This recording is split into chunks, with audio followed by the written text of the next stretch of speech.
अस्सलाम वालेकुम स्टूडेंट। आज का जो हमारा टॉपिक है वो है सेल्फ़ इंडक्शन, जिसमें हम स्टडी करने वाले हैं कि सेल्फ़ इंडक्शन बेसिकली होता क्या है। तो सबसे पहले अगर आपने ये मेरा चैनल सब्सक्राइब नहीं किया तो जल्दी से सब्सक्राइब कर लें और बेल आइकन को प्रेस करना ना भूलें ताकि मेरी न्यू वीडियोस अपलोड हों और आपके पास नोटिफिकेशन आती रहे। ठीक है स्टूडेंट्स, तो बिना किसी देर के आइए चलते हैं, स्टार्ट करते हैं। हमारा जो टॉपिक है वो है सेल्फ़ इंडक्शन। ठीक है, तो बेसिकली सेल्फ वर्ड मीन्स आपको यही बता रहा है कि सेल्फ मीन्स अपने आप, जो भी हो रहा होगा वो उसी चीज़ में अपने आप हो रहा होगा। ठीक है, अब इंडक्शन हो रहा है मीन्स करंट पास आउट हो रहा है, मैग्नेटिक फील्ड आ रही है। ठीक है, ईएमएफ जनरेट हो रही हैं। तो आइए स्टार्ट करते हैं इसकी डेफिनेशन से। Changing current in the coil induces an EMF in the coil itself is known as self induction. Basically जब हम करंट को चेंज कर रहे हैं कॉइल में तो वहाँ पर इंड्यूस हो रहा है ईएमएफ और वो कॉइल सेम ही है। ठीक है, जो जिसमें हम करंट को चेंज कर रहे हैं उसी में क्या आ रही है, बेसिकली ईएमएफ आ रही है, तो उसी को हम बोलते हैं ये क्या है, सेल्फ इंडक्शन है। आप देख रहे हैं यहाँ पर मैंने एक कॉइल बनाया हुआ है। ठीक है, अब यहाँ पर अगर हम इसको करंट को चेंज करते हैं तो इसी कॉइल में क्या हो रही है, ईएमएफ जनरेट हो रही है, मैग्नेटिक फील्ड आ रही है। ठीक है, तो यहाँ पर इस फिनोमेना को हम बेसिकली सेल्फ इंडक्शन बोलते हैं। ठीक है, when we denote the magnetic flux through a single loop of a coil is phi. अब यहाँ पर जो है मैग्नेटिक फ्लक्स हैं, ठीक है, मैग्नेटिक लाइन्स यहाँ से क्या होंगी, पास आउट हो रही होंगी। तो यहाँ पर then the total magnetic flux passing through the entrance of the coil would B.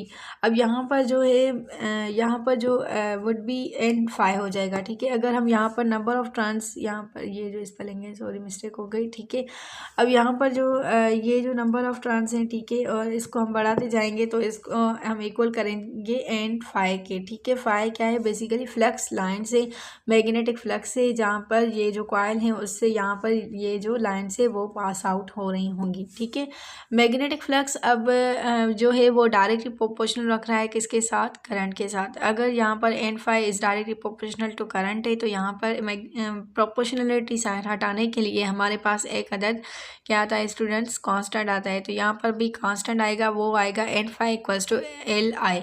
ठीक है, अब यहाँ पर एल जो है इसको हम self inductance of the coil बोलते हैं। एल इक्वल होगा एन फाई अपान आई के। ठीक है, यहाँ पर जो है एन फाई अपान आई हो जाएगा। अब सेल्फ इंडक्टेंस यहाँ पर जो है, यहाँ पर हमने जो लिखा है, ठीक है, यहाँ पर सेल्फ इंडक्टेंस जो है वो कौन से फैक्टर्स पर डिपेंडेंट है। स्टूडेंट्स यहाँ पर स्टडी करते हैं, सेल्फ इंडक्टेंस बेसिकली डिपेंडेंस होती है नंबर ऑफ ट्रांस पर। ठीक है, जितने नंबर ऑफ ट्रांस ज़्यादा होंगे उतनी ही हमारे पास सेल्फ इंडक्टेंस ज़्यादा आएगी।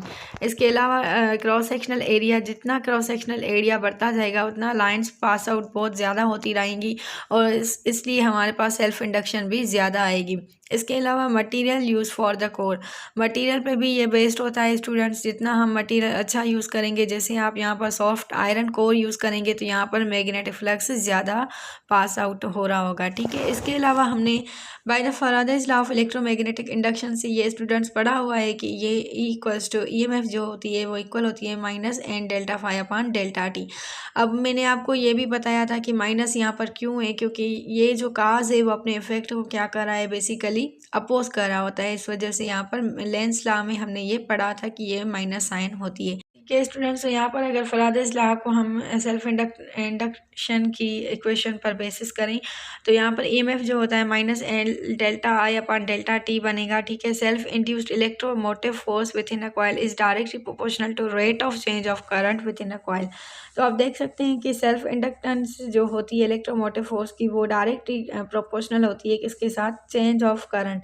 ठीक है, चेंज ऑफ करंट के साथ जो है वो डायरेक्टली प्रोपोर्शनल रखती है। ठीक है, इसके अलावा हम देखते हैं कि सेल्फ इंड्यूस जो है उसको हम बैक ईएमएफ भी बोलते हैं। इसको बैक ईएमएफ इस वजह से बोलते हैं स्टूडेंट क्योंकि उसी कॉइल में करंट चेंज हो रहा है और उसी में ही ईएमएफ आ रहा है, तो इस वजह से इसको हम बैक ईएमएफ भी बेसिकली बोलते हैं। ठीक है, इसके अलावा self inductance is also referred as inductors.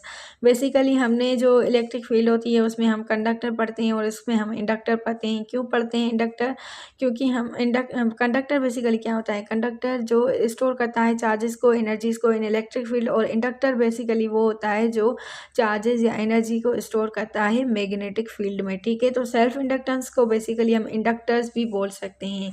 इसके अलावा ये जो सेल्फ इंडक्टेंस है इसका जो यूनिट होता है बेसिकली वो होता है स्टूडेंट्स हेनरी होता है, ठीक है। हेनरी जो है वो बेसिकली सेल्फ इंडक्टेंस का यूनिट है जो इक्वल होता है 1 वोल्ट पर एम्पियर पर सेकेंड, ठीक है। अब ये कैसे आया स्टूडेंट्स, आप देख सकते हैं यहाँ पर हमने जो एल का फार्मूला पढ़ा था, एक मिनट स्टूडेंट्स,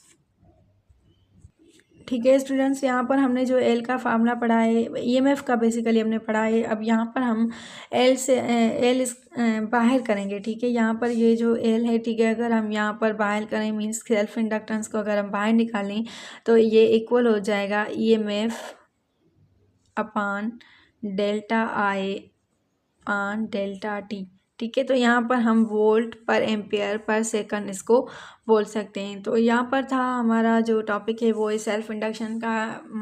आई होप आपको बहुत समझ में आ गया होगा क्योंकि ये बहुत सिंपल टॉपिक है, इतना कोई भी यहाँ पर डिफ़िकल्टी नहीं है। अगर आपको कोई भी डिफ़िकल्टी हो रही है तो आप हमसे कमेंट सेशन में बिल्कुल सवाल पूछ सकते हैं। मिलते हैं अगली वीडियो में, तब तक के लिए अल्लाह हाफिज़।